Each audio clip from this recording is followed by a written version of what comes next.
Questo è l'oro del Dottor Palmas.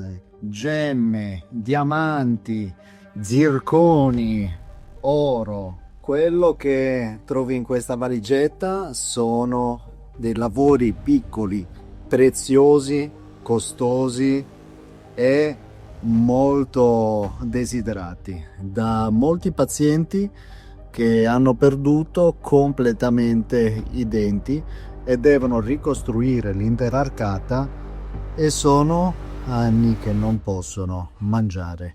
Qua in questa valigetta c'è la soluzione per molti di loro, per quei pazienti che da anni non possono più vivere uno stato di salute, di benessere che è andata perduta a causa di un male, la malattia parodontale, delle volte errori di altre equip, incidenti, e sono condannati a vivere con il problema di non poter sorridere, non poter stare con la persona che amano, di non poter stare con gli amici, i parenti in serenità. Le barre che reggono i denti, che vengono posizionati sopra gli impianti dentali in quei stadi terminali di parodontite, dove ormai l'unica ultima spiaggia è andare a ricostruire completamente la dentatura con dei denti artificiali.